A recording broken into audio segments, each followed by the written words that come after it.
हरि भक्त का गुणगान होता है। हरि भक्त अपने प्रभु का गुणगान में मत है। इसलिए सत्संग वही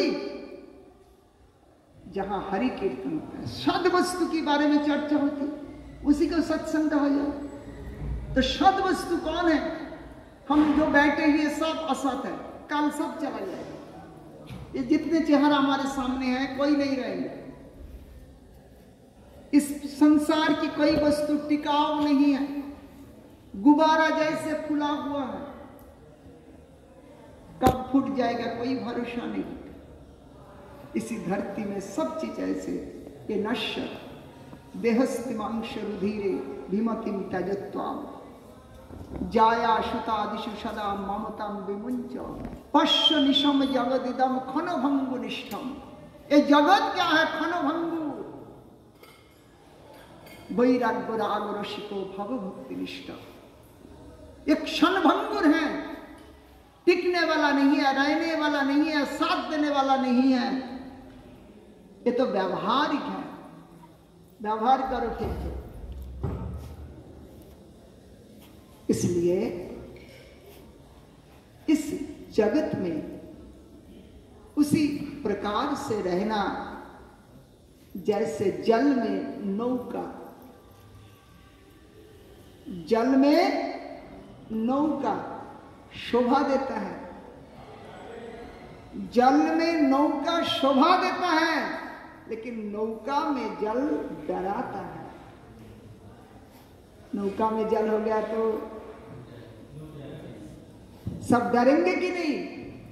तो संसार में मैं शोभा देता हूं, लेकिन मुझ में संसार डरा देता है। कमल जल में खिलता है, लेकिन वो जल से अलग रहता है। जीव संसार में रहे, लेकिन हमेशा के लिए मन से संसार से अलग रहे। मन तो केवल माधव के लिए रखे, संसार तो केवल व्यवहार के लिए रखे। ट्रेन बस में हम चलते हैं, बढ़िया सीट मिल गया हमें, लेकिन उस सीट के प्रति हमारी आसक्ति होती नहीं है। यात्रा काल तक उसके प्रति हमारी आसक्ति होती है, ये मेरी सीट है, जो भी है। लेकिन उतारने के बाद हम कभी खोज भी नहीं लेते वो हमारा सीट कहाँ गया, किसने लिया। तो संसार उसी प्रकार चलते ट्रेन का सीट जैसे रिजर्वेशन बार ही मान लो ना, वहां हम खूब सोते हैं, खाते हैं, नाचते हैं, जो भी करते हैं। लेकिन संसार से हम जब उतार जाते, ट्रेन से उतारने के बाद जैसे वो सीट का कोई खोज नहीं लेते, तो संसार से उतार जाने के बाद कभी खोज नहीं लेता कि हमारे बच्चे कैसे हैं, वहां कैसे चला रहे हैं, हमारे संपत्तियों का क्या हो रहा है, कभी किसी ने खोज लिया ना लेता, कभी नहीं। इसलिए शास्त्र हमें ये उपदेश देता है कि वैराग्य राग रसिको भावन भक्ति निष्ठा, वैराग्यमय जीवन के साथ भक्ति निष्ठ बनो, भगवान के चरणों में अनुराग प्राप्त करो। तो ये सब हम तीर्थ यात्रा में क्यों आए? हम तीर्थ यात्रा में इसलिए आए, तीर्थ मतलब पवित्र। तीर्थ का अर्थ होता है पवित्र। जहां आने पर हमारे जैसे गंदगी व्यक्ति पवित्र प्राप्त करते हैं, वो तीर्थ है। भगवान के एक नाम है तीर्थ पद। भगवान का एक नाम तीर्थ पद, जिनके चरणों में संसार के सभी तीर्थ का निवास है। ऐसे हमारे महाजन तो कहते भी हैं कि तीर्थ जल पवित्र गुणे लिखिया छे पुराणे, से सब भक्तिर प्रवंचन, वैष्णवेर पादोदक समन्वय এই सब जाते হয় वांछित पुराण।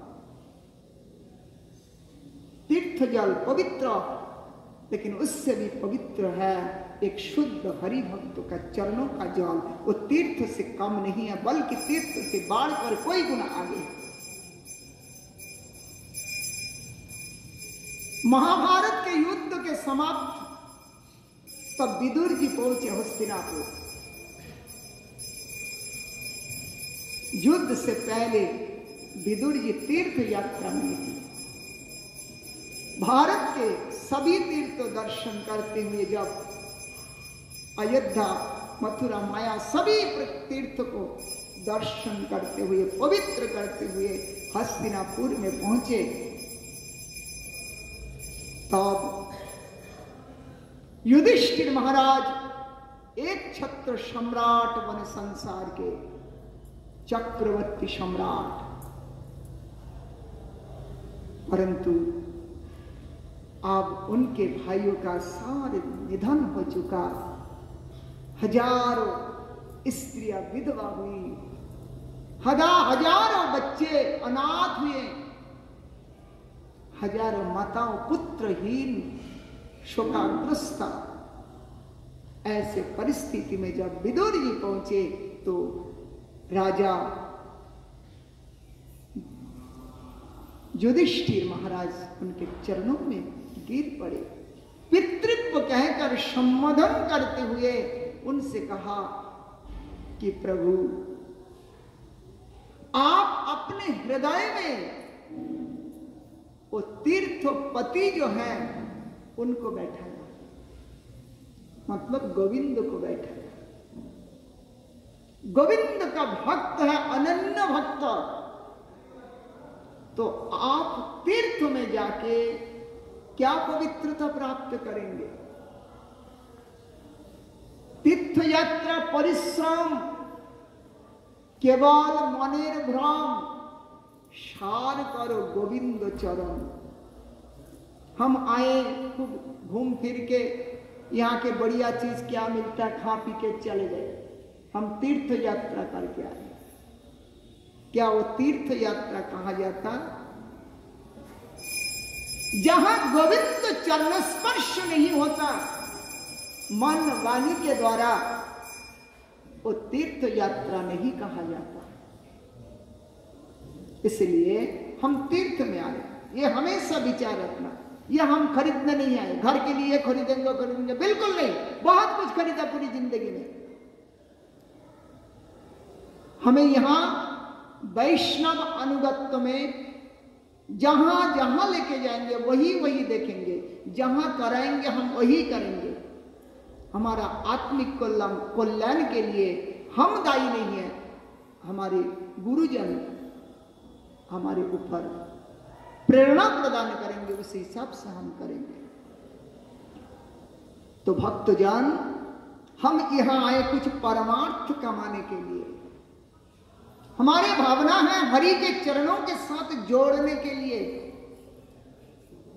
स्वल्प विस्तर प्रभु से जोड़ पाए, उसी का प्रयास हम करेंगे। पवित्र गंगा नदी में स्नान करेंगे, हमारे पूर्वजों को स्मरण करते डुबकी लगाएंगे। गंगा में स्नान करते समय आपके पूर्वजों का स्मरण करते हुए डुबकी लगाना, उनके नामों पर एक एक करके डुबकी देना, गंगा का जल लेके उनको ऊपर छोड़ना, तर्पण कहा जाता। ये मानसिक रूप में करना, हरि कीर्तन के साथ मानुष रूप में हरि के चरणों को स्पर्श करना, गंगा माता के चरणों को स्पर्श करना। गंगा भक्ति बहुत बड़ी, प्रभु की बात तो यही है, जिनके हृदय में गंगा की प्रति अनुराग है वो मेरा प्रिय है। शंकराचार्य गंगा जी का बड़ा सुंदर स्तुति करते हैं।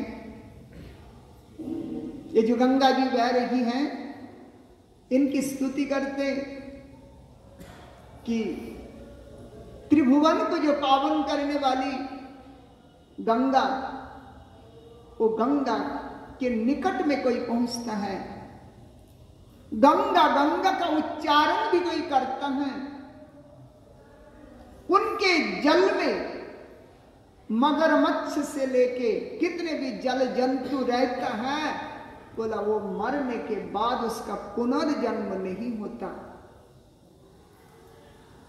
गंगा में जितने मछलियां हैं, कछुआ है, मगरमच्छ है, जो जो भी है, वो मरता भी है ना, तो उसका पुनर्जन्म नहीं होता, मुक्ति प्राप्त करता है। उनके निकट में रहने वाला, चाहे वो शपथ क्यों ना हो, नीच जाति क्यों ना हो, लेकिन दूर रहने वाला बड़े बड़े राजा महाराजा से भी वो श्रेष्ठ है जो गंगा के निकट अवस्थान करते हैं। ऐसे महिमा कहा गया। देवी सुरेश्वरी भगवती गंगे, त्रिभुवन तारिणी तरल तरंगे, अपने तरलों के द्वारा,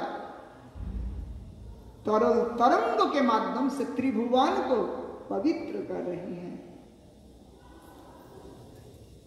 हे देवी सुरेश्वरी भगवती गंगे, त्रिभुवन तारिणी तरल तरंगे, शंकर मौलिनी वशिनी मले, मम मतिरस्तम तब पद कमले।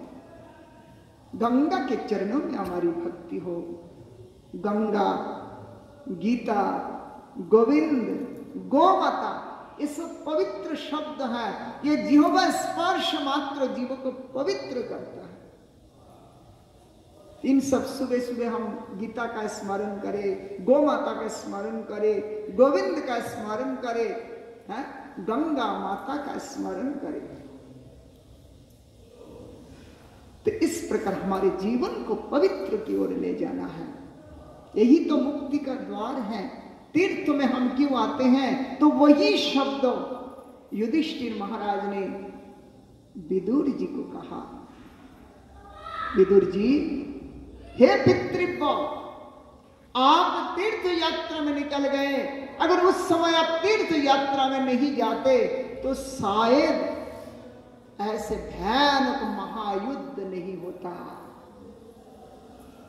क्योंकि विदुर जी धर्म मूर्ति थे। कौरव पक्ष में थे कृष्ण, विदुर जी, और पांडव पक्ष में कृष्ण थे। तो उधर थे विदुर जी, कौरव पक्ष में वो धर्म का मूर्ति था, और इधर साक्षात धर्म स्वरूप भगवान कृष्ण थे। इसलिए युद्ध नहीं हुआ, परिस्थिति नहीं बदला, इतना भयानक रूप नहीं हुआ। लेकिन जब धर्म निकल गया तब वो लड़ भिड़ कर अपना कल्याण का मार्ग नहीं देख पाए। इसलिए धर्म ही हमें मार्ग दिखाता है।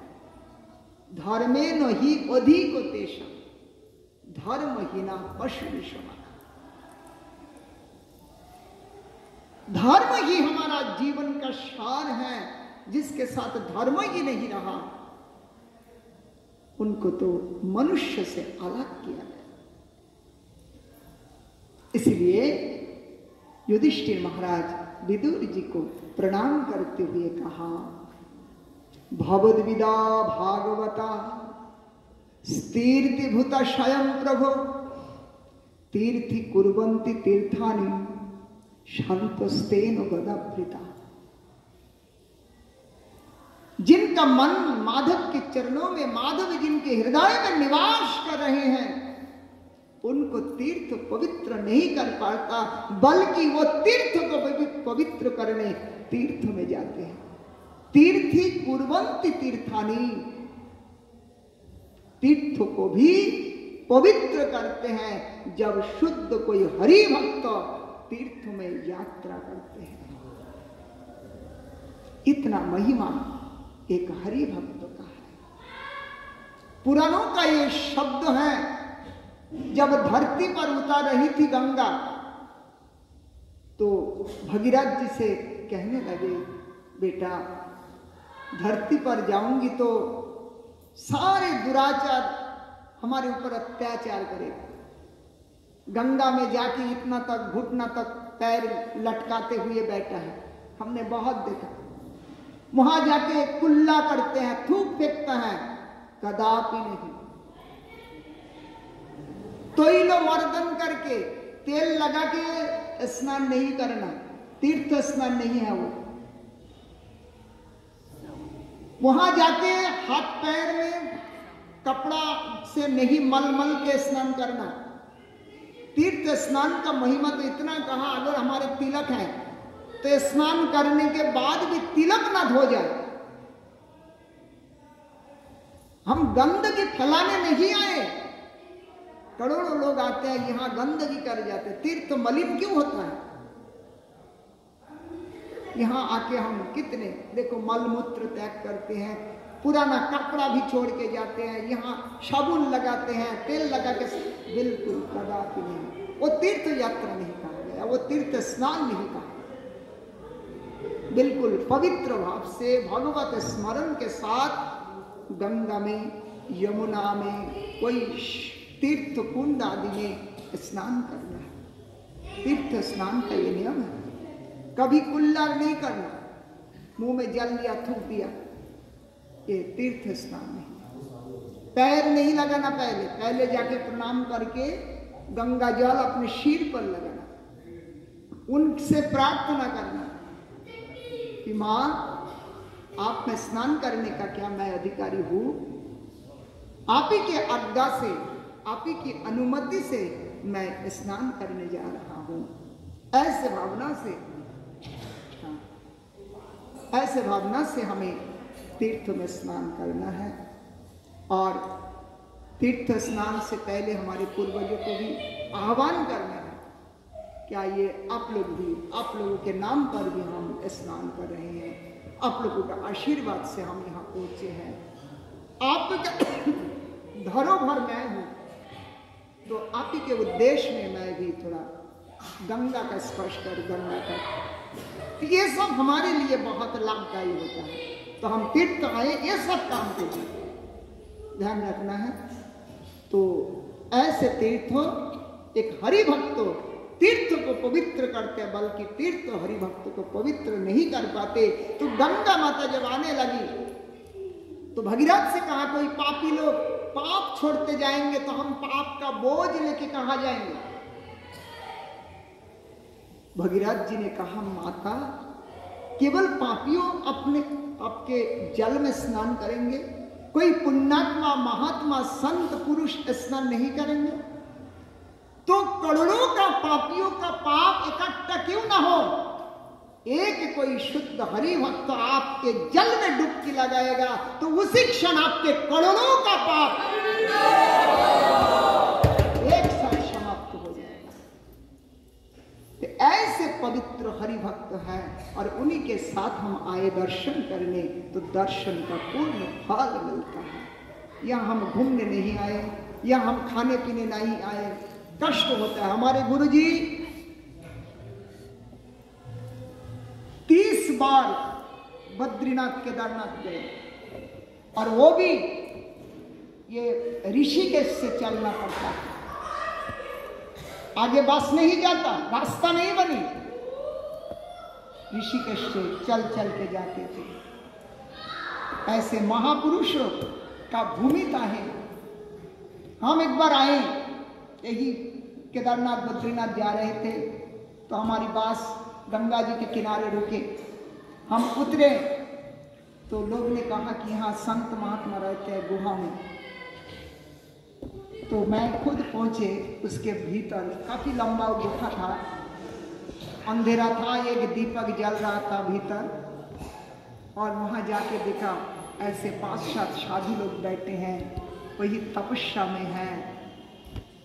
और बाहर में भक्त लोग कह रहे थे, उन्हीं के सब जो भी थे, कि कोई 7 दिन में, कोई 10 दिन में एक बार निकलता है, फिर वो वहां जाके तपस्या में है। तो केवल उतना नहीं, पूरे ये जो देवभूमि है, ना जाने इस देवभूमि में कितने कितने ऐसे महात्मा अपने आत्म तत्व में अपने को लीन करके बैठे हैं, हम गिन के नहीं बता पाएंगे। इसलिए हम इस भूमि को प्रणाम करेंगे, भूमि को स्मरण करेंगे, तो ये पद पद में हमें बड़े बड़े यज्ञ का, दान पुण्य का, वेदादि अध्ययन का, व्रत तप का फल प्राप्त होता है। तो ऐसे तीर्थ भूमि में हम कोटि कोटि नमन करते हैं, हरिद्वार को प्रणाम करते हैं। ये हरि का द्वार है, हरि के घर प्रवेश करने का ये मार्ग है। यहाँ गंगा माता भी स्वयं विराजमान है। इसी देवोभूमि को प्रणाम के साथ वाणी को यहीं पर विराम देते हैं। आगे का जो हमारा प्रोग्राम, अभी हम लोग नाश्ता लेंगे थोड़ा बहुत, लेके हम दर्शन